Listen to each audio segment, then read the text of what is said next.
Yeah, Bobby, I know we gotta take out the devil and stop the apocalypse, but it turns out I'm actually the son of the devil, so go figure. Oh, wait, I'm getting another call.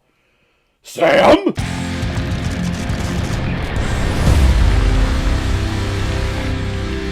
Devour, released in 2005 and is directed by David Winkler and is starring Jensen Ackles, Shannon Sossaman, Dominic Swain, and William Sadler. And the reason why we're talking about Devour today is because it was a PayPal recommendation and contribution from one of my subscribers and contributors on this channel, Edvard Michelson. Thank you very much for the PayPal recommendation. I got to this one pretty quickly and I remembered this time, so here you go. And this movie reminded me a lot of high school, in particular, like the crowd that was always go to Hot Topic and would wear like the sweat armbands because, you know, goth and stuff. I feel like this is their movie. I mean, I went to Hot Topic too when I was in high school around this time, but I only went there because they were the only place that I knew that sold WWE Superstar t-shirts, so, you know, go figure. So it's not mine, it's their movie. Jensen Ackles plays Jake Gray, who is a young college student with a lot of mental problems. In particular, he has a lot of daydreams where he envisions self-mutilation to himself. And those fantasies are only heightened by Jake's introduction to a live-action role-play online game called The Pathway, where someone on the other end calls you to give you a particular task that you need to complete,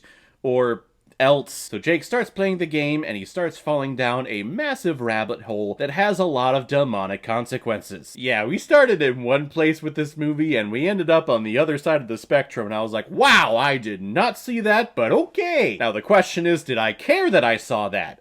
No! And I'm joined by my cat Victor, who also watched Devour with me, and he could give two shits less as well. So this film would have been shot in 2004, just before he became a huge CW star in Supernatural, but probably right after his little stint on season 4 of Smallville. So he's little baby Jensen Ackles. Oh, look at him, he's so cute. This was before he developed that very gravelly Dean Winchester voice. Starring in a movie called Devour? I'm kind of Batman, Sam! I think this movie's main selling point is its attempt at grossing out its audience. Because with all these just random spastic daydreams that this character has, they come out of nowhere. He will be working, or he will be just walking along, or he'll be talking with someone, and then from out of nowhere, the screen just completely shifts to red, and you see blood, you see him cutting off his tongue, you see pencils going inside ears, and you go, whoa, why? What is this? If this is in his head, he's got problems. Is he seeing someone about this? Probably not. But if you take away the grossing out and horror aspect of it, this movie is trying to be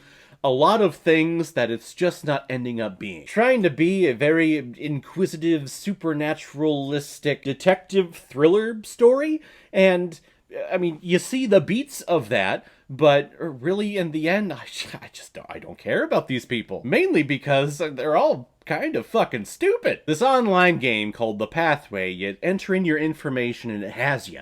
It has everything on you. It has your social security number, it has your cell phone number, it has your bank account numbers and everything. So this person in The Pathway will call you and you have to carry out their tasks that they are asking of you.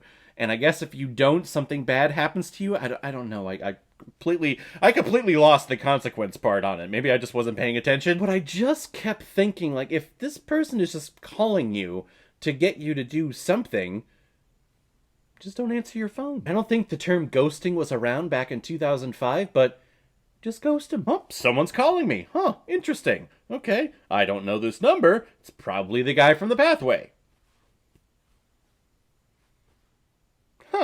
Life. But apparently this game is a big search engine for the person on the other end looking for the one person who's demonic thing?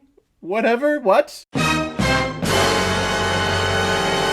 We start in college where this guy just has a lot of very vivid and disgusting daydreams, going all the way to the part where we have seances and devils and people drinking blood and murder and shit. So really, basically, this was a episode of Supernatural before Supernatural aired on TV.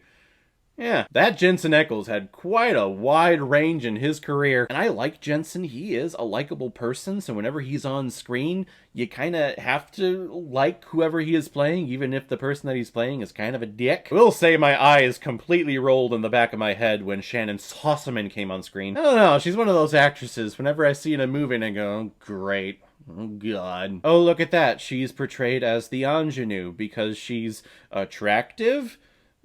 No? There was a point there for a couple of years where everyone was just trying to get her into everything, and then they finally realized, like, oh, wow, she's very vanilla in all of her acting choices, and I'm not getting a lot from her.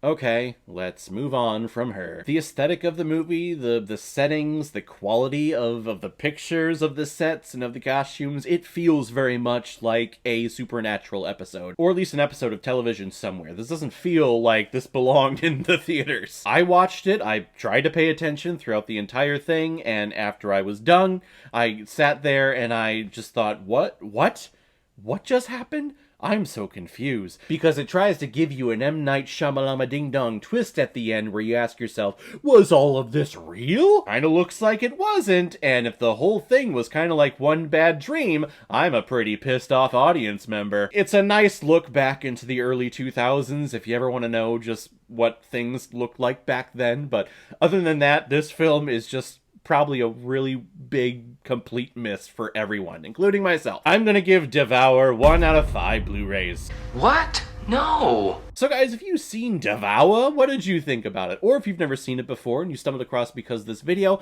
then comment below, let me know what you thought about it. And as always, if you like what you see here, if you like my take on movies, then hit the subscribe button to make sure you hit that bell.